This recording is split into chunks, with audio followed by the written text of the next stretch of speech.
Ya, sekarang kita akan membahas tentang masalah jadwal kerja politik untuk pemilihan legislatif.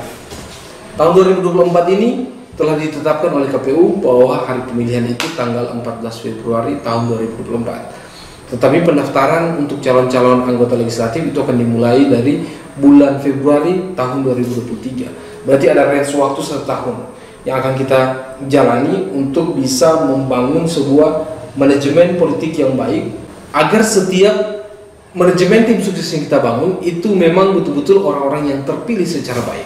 Jangan sampai kita ketinggalan oleh tim-tim sukses yang lain, karena memang dari beberapa masukan dari beberapa teman-teman yang saya dengar, mereka akan melakukan pergerakan-pergerakan itu nanti di bulan Oktober, nanti ada yang mulai nanti di bulan Juli, ada yang setelah ditetapkan oleh KPU. Tetapi saya ingin ingatkan bahwa kerja politik tahun 2024 itu untuk pemilihan legislatif itu sebaiknya kita mulai dari bulan Februari. Ketika kita sudah mendaftar dan kita yakin bahwa kita itu masuk dalam jajaran calon anggota legislatif dari partai-partai tertentu atau partai yang telah Anda daftarkan diri, maka sebenarnya pekerjaan politik itu sudah harus terbangun. Pekerjaan pertama yang Anda harus kerjakan adalah, itu kalau untuk di bulan Februari, di bulan Februari itu Anda harus pertama mencari 5 orang yang bisa Anda rangkul untuk menjadi tim sukses atau tim inti dari seluruh pergerakan ini. Jadi inilah sebenarnya, jangan sampai ketika kita datang kepada mereka, orang-orang yang berpotensi, yang punya semangat atau punya pengalaman yang baik dalam membangun tim sukses atau mengerjakan pekerjaan-pekerjaan sebagai tim sukses, itu ternyata telah dirangkul oleh tim sukses yang lain, atau bukan, atau itu telah dirangkul oleh para kandidat yang lain. Lu akan ketinggalan. Aduh, kenapa bisa begitu? Ingat, kita ini sebagai masyarakat Indonesia yang ada ketimurannya itu terlalu tinggi, maka perasaan itu lebih dipentingkan.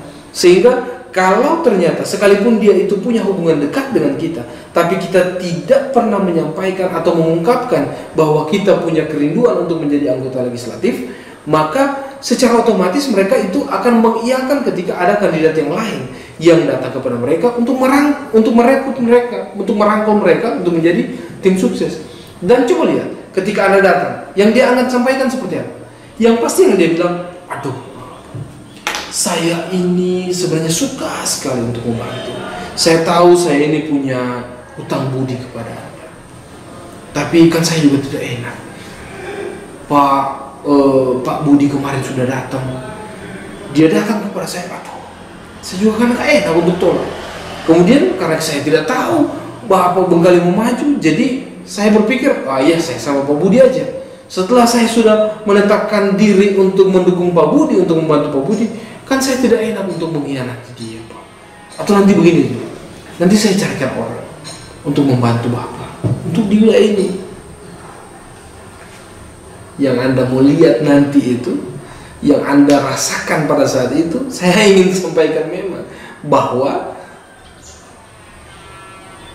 kekecewaan yang Anda rasakan itu, aduh, orang ini padahal saya sudah bantu, orang ini padahal sering minta tolong kepada saya, masa dia lebih dukung saya. Sebenarnya bukan persoalan dia lupa untuk membalas budi, tetapi karena Anda kurang lambat untuk merangkul, untuk mengungkapkan kepada mereka, maka secara otomatis mereka itu sudah dirangkul oleh orang-orang yang lain. Ingat, ini akan terjadi dari level ke level, dari tim sukses yang bisa menjadi tim inti, kemudian tim kecamatan, tim desa, bahkan sampai di tim TPS. Kalau Anda lambat, coba Anda bayangkan bagaimana seberapa besar pun kemampuan Anda, amunisi yang Anda tampung, sekalipun Anda mau bilang dalam bahasa-bahasa kita yang sering kita sampaikan, kita akan bom nanti di tahun 2024. Biar banyaknya amunisi itu, tapi kalau tidak ada mesin yang akan mendistribusikan itu, maka semua akan sia-sia.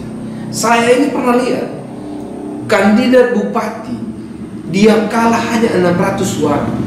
Kandidat bupati ini loh, dalam proses mendistribusi amunisi politik itu kececer, bukan, itu ada dana 1 miliar lebih yang tidak ada berani tim sukses untuk ambil, untuk bertanggung jawab terhadap itu. 1 miliar lebih. Untuk lebih lebih jelasnya tentang masalah strategi pemenangan konsultan politik anak bangsa, dan dilengkapi dengan aplikasi strategi pemenangan itu nanti tinggal Anda lihat dalam website kami yang alamatnya ada di sini. Nanti tinggal Anda link masuk ke dalam, kemudian ada juga di deskripsi, nanti tinggal Anda lihat. Kemudian jangan lupa like, subscribe, dan komen dalam komentar ini. Mungkin kita bisa membahas atau kita bisa saling berkomunikasi bagi Anda para caleg tahun 2024.